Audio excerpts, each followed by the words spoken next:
Mr. Speaker, sir, with regard... Hold, Professor Emaso, you have a point of order? I think the nominee forgot to respond to mine. Which one? It was on the budget and the issue of recruitment. He did. I think I can respond together. He did. Okay. He did, very clearly.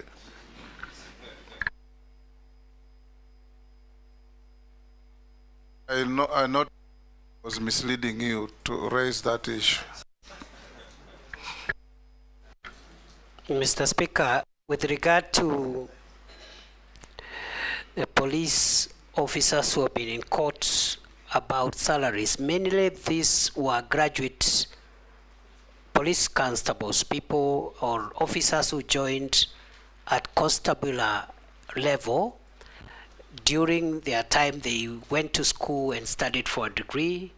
They have been arguing that they need to be taken straight to inspectorate. And there has been a long court battle. As soon as that court matter is settled by the apex court, we'll implement whatever decision will come from our judiciary. With regard to that matter going forward, we will implement the recommendations of the Maraga Task Force, which creates two-tier police service where you can serve in the lower ranks, and the academic requirements are different. You serve from constable to senior sergeant, or you enter the police service at inspectorate level if you are a graduate as a cadet, so that we professionalize a little more the police service and also expedite leadership generation through cadets who can assume responsibility as OCSs and commanders at county level and so forth, to avoid a situation where you have officers seeking to extend their time in office at senior levels simply because of a lack of generation of younger commanders.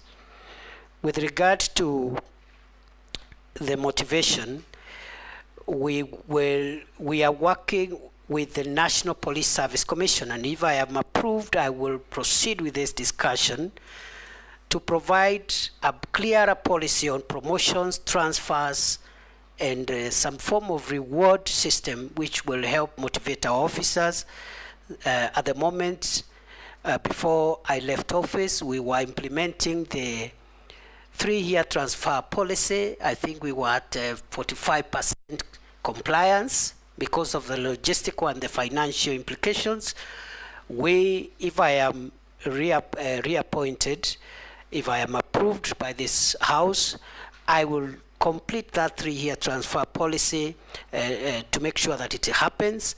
And also, we will have a fast-track promotion arrangement for officers who do very well.